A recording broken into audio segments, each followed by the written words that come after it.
دنیاوی معاملات کے اندر بھی ایک مثال دیتا ہوں. رسول اللہ صلی اللہ علیہ وسلم نے کیا دوسرا حکم جاری کیا تھا؟ رسول اللہ نے کہا تھا اپنے بالوں کو رنگا کرو، اپنے بالوں کو رنگا کرو. اب یہ عبادت کا معاملہ ہے، ایمانداری سے بتائیے، یہ تو لباس کا معاملہ ہے، یہ تو ایک دنیاوی معاملات کے اندر ہے اور ہم اس کو مباح سمجھتے ہیں. دنیاوی معاملات میں ایک بندہ، ہمارا کوئی بزرگ اگر بالوں کو سفید کر کے ساری زندگی پھرتا رہے، ہم کبھی بھی اس کے اوپر تان و تنقید نہیں کرتے. ٹھیک ہے، جائز ہے، دنیاوی معاملہ تو جائز ہے نا. لیکن رسول اللہ صلی اللہ علیہ وسلم نے ان دنیاوی معاملات کے اندر بھی مشرکوں کی، یہودیوں اور عیسائیوں کی مخالفت کی ہے. کیا کہا؟ اپنے بالوں کو رنگ لیا کرو، کیونکہ یہ یہودی اور عیسائی اس کو حرام سمجھتے ہیں رنگنا. بات یہ ہے کہ وہ رنگیں گے ہی نہیں، تم کبھی رنگ لو. مہندی رنگ آپ کو پتہ ہے رسول اللہ صلی اللہ علیہ وسلم نے پسند کیا، یہاں تک کہہ دیا کہ کالے کے علاوہ جس بھی رنگ سے رنگنا چاہو رنگ لو اور رنگا کرو، تاکہ مشرکین کی، یہودیوں اور عیسائیوں کی مخالفت ہو جائے. مشرکین کی مخالفت ساری زندگی مکہ میں کی اور مدینہ میں آنے کے بعد یہودیوں اور عیسائیوں کی مخالفت کی. آپ حیران رہ جائیں گے ایک اور بات کے اوپر. یہ حدیث شاید آپ نے اکثر نے سنی ہو، بعد نے نہ سنی ہو. رسول اللہ صلی اللہ علیہ وسلم نے یہ بھی کہہ دیا نظفوا افنیتکم. اب لوگوں کے لیے شاید یہ بڑے چمبے کی بات ہو. رسول اللہ نے کہا اپنے صحنوں کو صاف رکھا کرو. کیوں؟ یہودیوں کی مخالفت کیا کرو. یہودیوں کی مخالفت. اب بتائیے یہ کوئی عبادت کا معاملہ ہے، یہ دنیاوی معاملہ ہے. ویسے تو پاکیزگی، طہارت، صفائی کا حکم دین کے اندر رسول اللہ نے دیا، لیکن یہاں پہ جو یہودیوں کی مخالفت کا حکم دیا جا رہا ہے، کیا دیا جا رہا ہے؟ تم اپنے صحنوں کی صفائی کیا کرو. افنیتکم سے مراد دروازے کے باہر کا علاقہ ہے. ایک گھر ہے، گھر کے اندر ایک دروازہ ہوتا ہے، اس دروازے کے اندر جو لابی ہے، جو کمرے ہیں، ان کو افنیتکم نہیں کہا جائے گا. یہ گھر کے اندر کا حصہ، اس کی صفائی تو فرض اور واجب کے قریب ہے.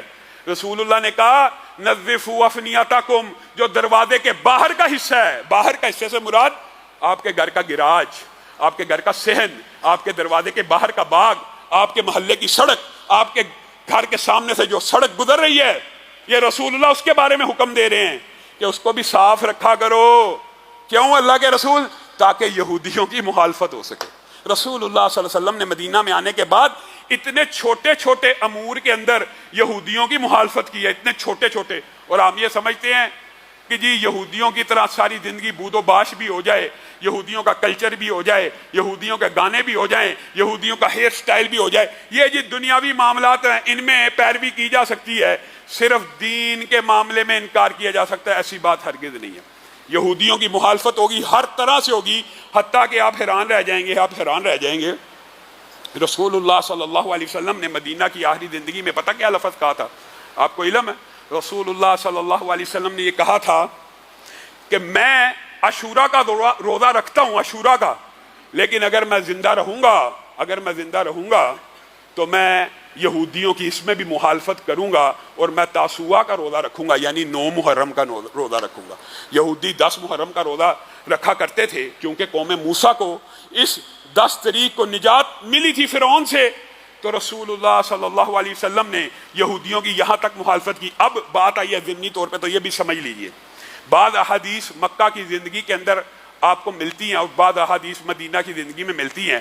لیکن جو طلباء ہوتے ہیں نئے وہ بخاری پڑھتے ہیں، مسلم پڑھتے ہیں اور دیگر حدیث کی کتب پڑھتے ہیں، وہ کہتے ہیں دیکھیں رسول اللہ صلی اللہ علیہ وسلم نے بیٹھ کے پانی کی تلقین کی، کھڑے ہو کے پانی کو برا جانا.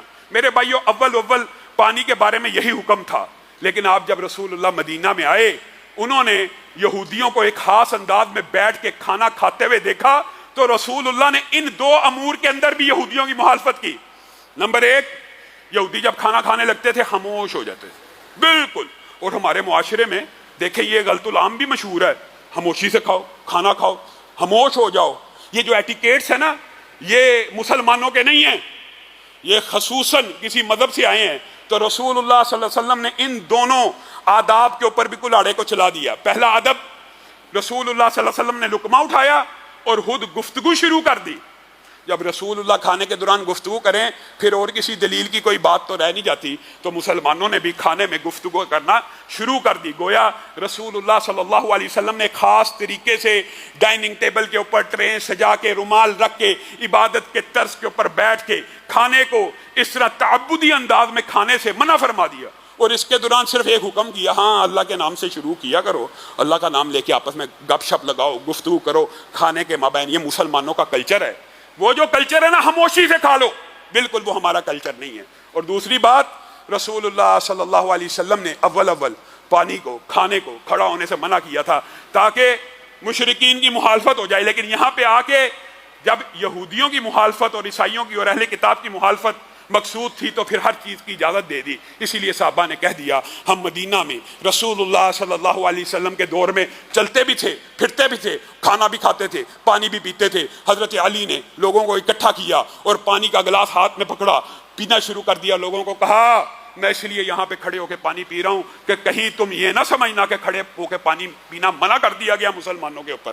گویا بعض احادیث شروع دور کی ہیں جن کو بعد میں رسول اللہ صلی اللہ علیہ وسلم نے وسعت دے کر اجازت دے دی ہے۔ کیوں؟ تاکہ یہودیوں اور عیسائیوں کی مخالفت ہو جائے، اور مخالفت رسول اللہ صلی اللہ علیہ وسلم نے آپ کو کہہ دیا دنیا کے امور میں بھی کی اور دین کے امور میں بھی کی، اور مخالفت کی انتہا اس دن ہو گئی تھی جس دن رسول اللہ صلی اللہ علیہ وسلم نے حضرت علی کو کہا تھا اٹھ علی، اٹھ کھڑا ہو جا، جی اللہ کے رسول جا، مدینہ کی ریاست کے اندر کوئی قبر ایک بلش سے اونچی نظر آئے، پختہ نظر آئے، پکی نظر آئے، اس کو برا کر، اس کو برابر کر کے، اس کو گرا کر زمین کے برابر کر دے۔ لعن اللہ الیہود والنصارى اتخذوا قبور انبیائہم مساجد، اللہ کی لعنت ہو یہودیوں کے اوپر، عیسائیوں کے اوپر۔ یہ لعنت کون کر رہا ہے؟ اللہ کے رسول کر رہے ہیں، اور اللہ کے رسول رحمت للعالمین ہیں۔ لوگ بڑی کہانیاں سناتے ہیں جی یہ رحمت کا دین ہے، جس رسول رحمت کا کلمہ پڑھا انہوں نے ہی ان کے اوپر لعنت کی ہے۔ کس بنیاد کے اوپر؟ اتخذوا قبور انبیائہم مساجد۔ یہ ایسے بدبخت لوگ ہیں کہ نبی تو آئے تھے لوگوں کو لوگوں کی عبادت سے نکالنے کے لیے، اللہ کی عبادت کی طرف لے جانے کے لیے، ان کے اوپر اللہ کی لعنت ہو، انہوں نے انہی نبیوں کی قبروں کو سجدہ گاہ بنا دیا۔ وہ نبی جو لوگوں کی عبادت سے نکالنے کے لیے آیا تھا، یہ بدبخت اسی کو سجدہ ریز ہو گئے، اسی کی قبر کے اوپر سجدہ کرنے لگے، اسی کی قبر کو مزار بنا لیا، اسی کے اوپر نظریں چڑھانے لگے۔ اللہ کی لعنت ہو یہودیوں اور عیسائیوں پر جنہوں نے اپنے نبیوں کی قبروں کو سجدہ گاہ بنا لیا۔ میرے بھائیو، عقیدہ اس کو کہتے ہیں۔